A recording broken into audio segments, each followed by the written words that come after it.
사람이 어려울 때 많은 생각들이 나기 마련입니다. 좋은 일로도 많은 배움을 갖지만 들이 어려운 일을 통해서 힘든 일을 통해서 많은 배움을 갖고 또한 그 배움이 그의 삶을 앞으로의 삶을 더 나아지게 하는 밑거름이 되기도 하지요. 오늘 본문의 다윗이 또한 어려운 상황입니다. 기쁜 상황만 있으면 좋겠지만 아무리 하나님을 잘 믿고 주의 뜻대로 살아가는 사람이라 할지라도요, 어려움은 벗어나기 힘듭니다. 때로는 도리어 더 어려움 당할 때가 많기도 합니다.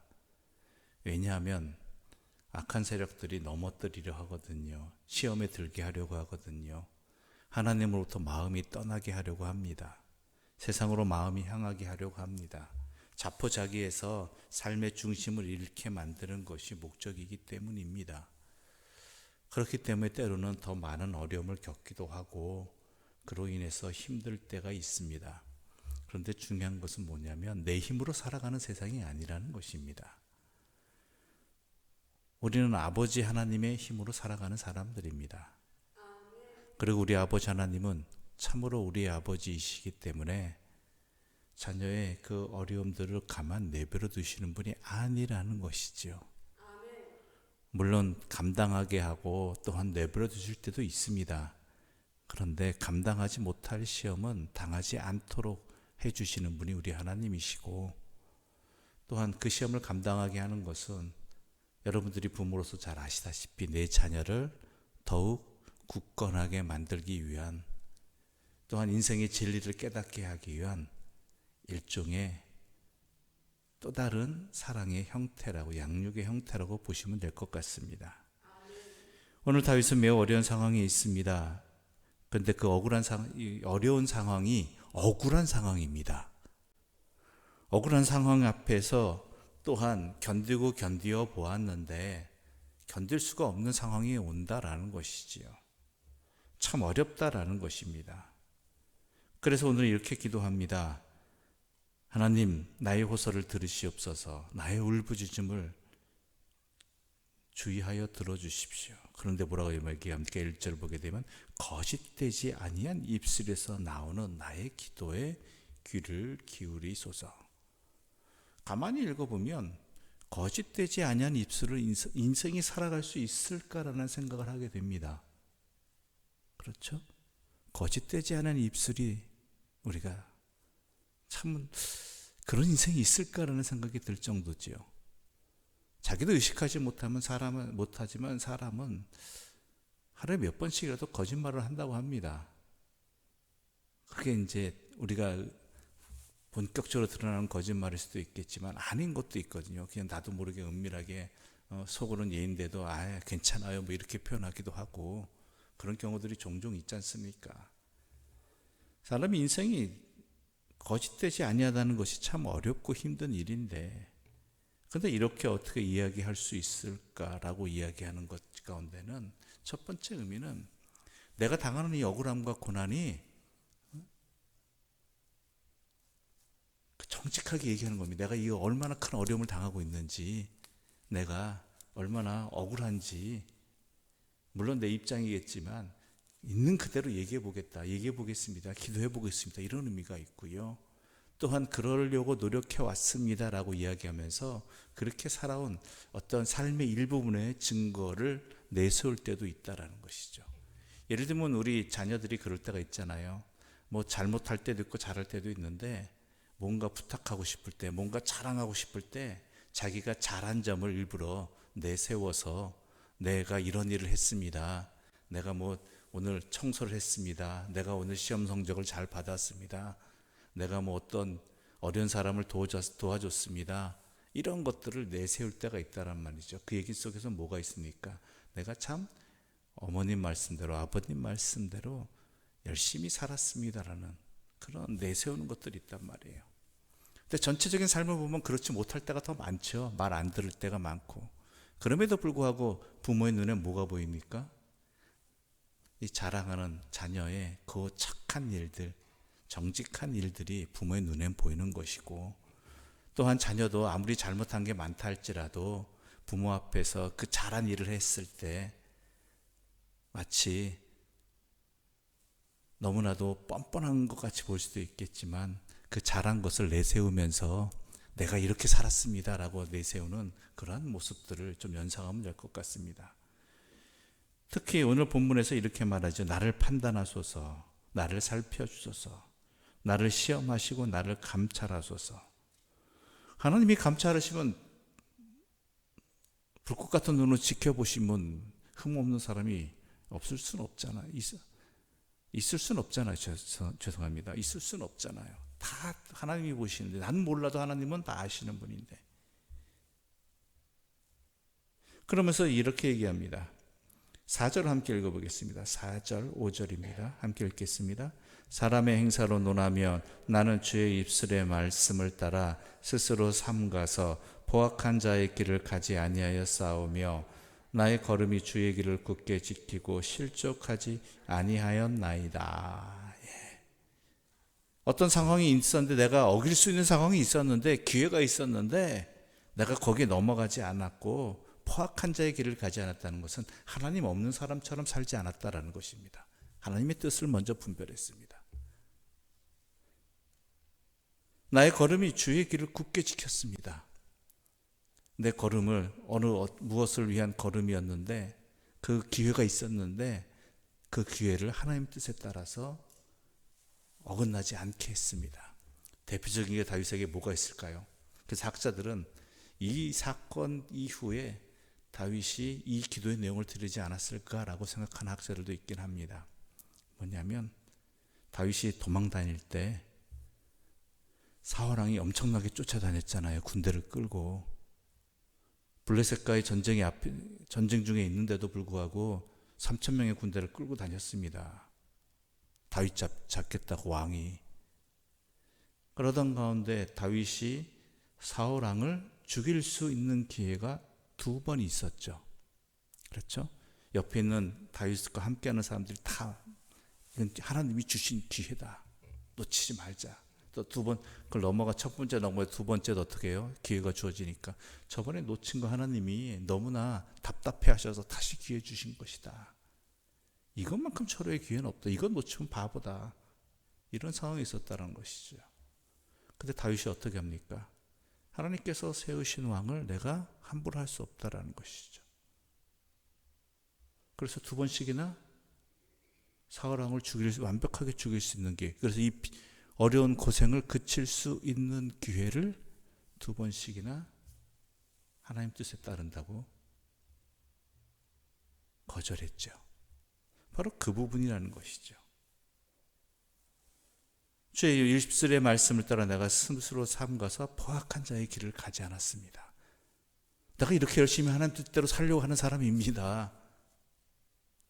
내가 내 말 그대로 하나님 뜻 상관없이 내가 나를 쫓는 저 사울왕을 죽일 수 있는 기회가 있었지만 어떻게 했다고요? 내 걸음을 굳게 주의 길을 지켰습니다. 내 걸음은. 그러니 뭐예요? 나에게 이렇게 살아가는 나를 돌아보시고 응답해 주시고 내 억울함 좀 풀어주십시오. 억울한 나를 이렇게 압제하는 자들을 주님 내 능력으로 못하겠사오니 하나님의 능력으로 해결해 주십시오라는 것이죠. 부끄럽지만 부러운 점은 바로 이 점입니다.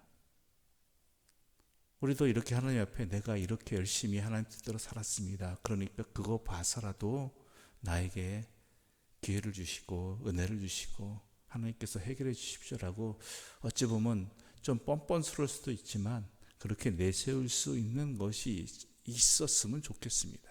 아마 여러분은 있으시겠죠. 저도 내가 주의 길을 이렇게 걸어왔습니다. 그러니까 이것 보아서라도 하나님 앞에 부끄러운 점도 많겠지만 이렇게 열심히 노력했고 이런 모습들이 있으니까 하나님 굽어 살펴주십시오. 내 억울한 사정, 답답한 문제 주님께서 은혜 베풀어 주십시오라고 분명히 이야기할 수 있는 그 무엇인가가 인생에 있다라면 참 그 인생도 복된 인생인 것 같습니다. 물론 우리 하나님은 그러지 않아도 주를 찾는 자, 주를 의지하는 자들에게 은혜 베푸시는 분이고 사랑으로 주시는 분이라는 것, 예수 그리스도의 십자가를 통해서 우리는 분명히 알고 있지요. 구원의 은혜가 우리가 자격이 있어 주어진 것 아니잖아요. 우리가 어떤 공적이 있어 주어진 것 아니잖아요. 전적인 하나님의 은혜이고 사랑이지 않습니까? 그럼에도 불구하고 우린 또한 그렇지만 이렇게 할 수 있는 삶을 좀 살았으면 하는 소망도 갖게 됩니다.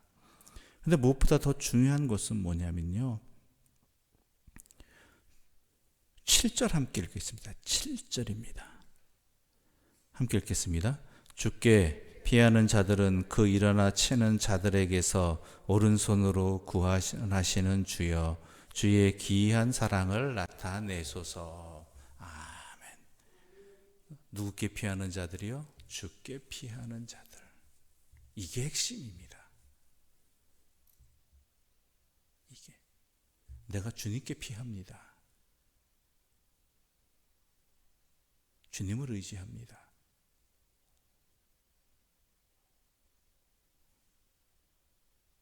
그러면서 6절 상반절 보면 이렇게 기록되어 있습니다.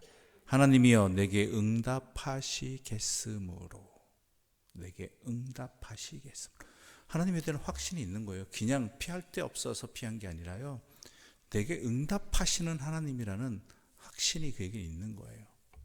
지금까지 살아온 삶의 경험을 통해서, 은혜를 통해서.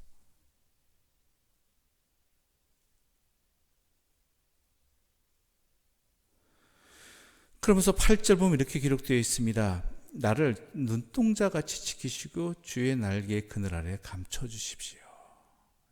그렇죠.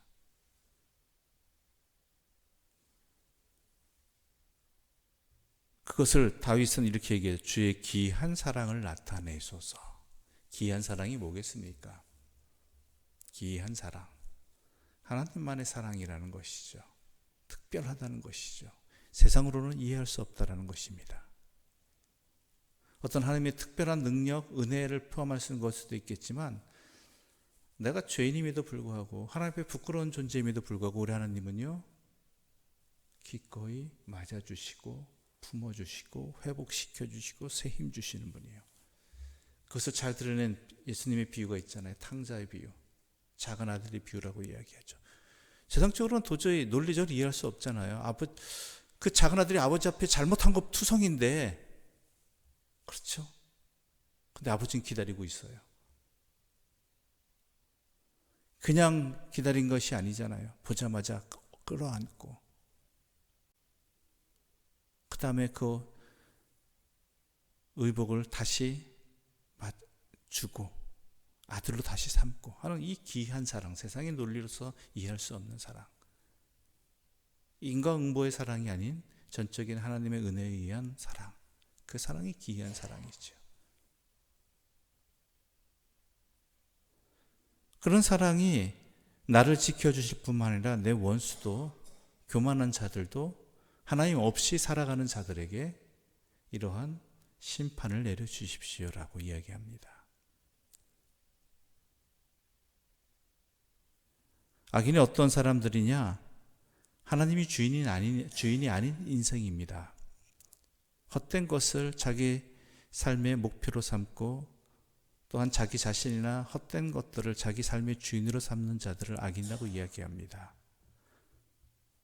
그들에게 나타난 대표적인 모습이 14절이죠. 함께 읽어보겠습니다. 14절입니다.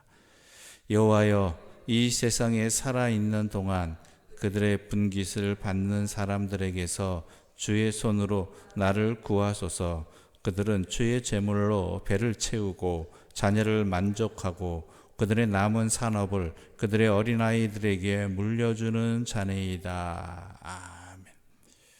지극히 정상적인 모습이죠. 배를 채우는 것, 돈 번 거로, 수고한 거로. 또한 내 자녀들 만족시키는 것, 우리 다 하지 않습니까? 부모가 수고하는 이유 중에 하나잖아요. 또한 그 내가 벌어서 남은 것들 내 자녀들에게 물려주는 것, 당연한 일입니다. 그런데 뭐로 한다고요? 주의 제물로. 주의 제물로 이런다는 것은 도둑질이라는 것입니다. 이것을 우리는 분명히 알아야 될 게, 우리에게 허락되어진 모든 것들은 하나님께로부터 왔고 또한 주의 뜻대로 사용해야 된다는 것을 우리 너무 잘 알고 있죠. 그 주의 뜻에는 물론 내가 삶을 살아가는 것 이상에서 내가 먹고 살고 또한 내 자녀를 양육하는 것, 하나님께서 그러라고 허락해 주신 것이죠. 그러나 그 안에는 또한 하나님의 이웃을 향한 뜻도 있다라는 것도 분명히 알아야 된다라는 것이죠. 그래서 유대인들은 두 개의 11조를 드렸다고 합니다. 하나는, 첫 번째는 우리가 잘 알고 있는 11조이죠. 그것은 단순히 10분의 1을 하나님께 드린다는 어떤 세상의 세금과 같은 개념이 아니라 나에게 허락되어진 모든 것들은 다 하나님의 것입니다. 그 안에는 하나님의 뜻이 있습니다를 상징하는 의미에서 11조를 드린 거예요. 그러니까 이것은 내가 주인이 아니라 하나님이 주인이십니다라는 것이죠. 또 하나의 11조는 뭐냐면 이 안에는 이웃을 향한 하나님의 뜻도 있습니다라는 그것을 상징하는 또 다른 11조를 드렸다고 그러죠. 그러니까 이웃을 나에게 허락되어진 내 몫은 나한테만 쓰는 것이 아니라 하나님께서 이웃을 향한 하나님의 사랑을 드러내는 그러한 증거로 사용했다라는 것입니다. 그래서 어떤 목사님은 예전에 그런 이야기를 하신 적이 있습니다. 내가 더 많아지고 더 풍부해지는 것은 내 몫이 늘어나는 것이 아니라 이웃을 향한 몫이 더 늘어나는 것이다. 하나님께서 그렇게 허락해 주신 것이다. 그걸 제대로 알고 사는 것이 하나님을 내 삶의 주인으로 모시고 사는 삶이다 라고 이야기하기도 하셨습니다. 그러한 삶을 살아가는 자들을 의인이라고 이야기하고요. 주의 제물로 자기의 뜻대로 자기 욕심만 채우는 사람들은 이웃을 향한 목들은 없잖아요. 오늘 본문에 보게 되면 다 자기를 위한 것, 자기 가족을 위한 것만 남아있죠. 그것도 자기 뜻대로 살아가기 위해서. 이런 자들은 하나님이 이들을 악인을 심판해 주십시오라는 그러한 의미도 담겨 있다라는 것입니다. 우리 15절 함께 읽겠습니다. 15절입니다. 나는 의로운 중에 주의 얼굴을 배우리니 깰 때에 주의 형상으로 만족하리이다. 아멘. 주의 형상으로 만족하리이다. 하나님의 뜻을 아는 것으로 만족하리이다. 왜요? 우리 하나님의 뜻은 우리를 생명의 길로 인도할 뿐 아니라 우리가 그렇게 살아갈 수 있도록 도우시는 힘이 함께 있다라는 것입니다. 그냥 이렇게 살라고 말씀하시는 분이 아니라는 것이죠. 물론 부족할 수도 있고 또 다른 의미도 있을 수 있겠지만 어려운 점도 있겠지만 우리 하나님은 그에 합당한 은혜를 주시는 분이고 할 수 있도록 이끌어 주시는 분이라는 것입니다. 그러므로 중요한 건 뭐예요? 이것이 하나님의 뜻이냐 아니냐를 아는 것, 또한 내 삶이 하나님의 형상을 드러내느냐 아니냐, 바로 그 부분이라는 것입니다. 그래서 의로운 중에 주의 얼굴을 배우리니 깰 때에 주의 형상으로 만족하리이다. 내가 항상 모든 삶의 자리에 주의 얼굴을 깨닫는 것으로 기쁘다, 내 삶의 기쁨이다 라는 것도 의미도 있겠지만 또 다른 의미는 내 인생의 모든 것이 맞춰진 후 이 땅에서의, 그리고 깰 때 내가 하나님 앞에 있는 것, 그것 하나만으로 난 너무 행복할 것 같습니다 라고 이야기하는 그 의미도 담겨 있다라고 봅니다. 우리 인생 모두가 그러기를 바랍니다. 물론 우리 하나님이 그렇게 인도하시겠지만 그것을 실제로 열매로 맺는 그런 우리의 삶이 되기를 바라고, 그러한 맛을 또한 이 땅을 살아가면서 경험하고 그것을 힘을 얻는 주의 백성들 되시기를 간절히 소망합니다. 기도드리겠습니다. 하나님 아버지 감사합니다. 다윗의 시편을 통해서 우리의 삶도 돌아보게 해주시고 다윗의 하나님이 우리의 하나님도 되시며 다윗이 하나님을 아버지로 여긴 것처럼 우리도 하나님을 아버지로서 고백할 수 있게 해주시니 감사합니다. 하나님, 우리의 삶에 연약한 부분들 많고 죄악된 부분들 많이 있습니다. 그런 것들만 우리 헤아려 본다면 우리의 삶은 감히 하나님 앞에 설 수 없는 존재뿐만이 아니라 피할 수밖에 없는 존재라는 것. 그럼에도 불구하고 우리 하나님은 우리의 아버지이시고 우리를 찾으시는 분이고 우리를 기다리시는 분이고 우리를 사랑으로 회복시켜 주시고 함께 하시는 분이라는 이것을 분명히 알게 하여 주시옵소서. 그리하여서 그 하나님으로 말미암아 주 앞으로 나아갈 수 있는 자들 되게 해주시고 또한 하나님의 길을 걸어가기를 소망하여서 내 삶에 다가오는 여러 가지 문제들을 주 뜻 안에 있는 기회로 삼고 또한 그러기 위해서 주님의 도움을 구하고 주의 응답받는 복된 주의 자녀들 되게 하여 주시옵소서. 무엇보다 나의 삶의 모든 결론이 모든 순간들이 하나님이 되게 하여 주시고 그로 인해 기뻐하는 자들 되게 하여 주시옵소서. 예수님의 이름으로 기도드립니다. 아멘. 하늘에 계신 우리 아버지, 아버지의 이름을 거룩하게 하시며 아버지의 나라가 오게 하시며 아버지의 뜻이 하늘에서와 같이 땅에서도 이루어지게 하소서. 오늘 우리에게 일용할 양식을 주시고 우리가 우리에게 잘못한 사람을 용서하여 준 것 같이 우리 죄를 용서하여 주시고 우리를 시험에 빠지지 않게 하시고 악에서 구하소서. 나라와 권능과 영광이 영원히 아버지의 것입니다.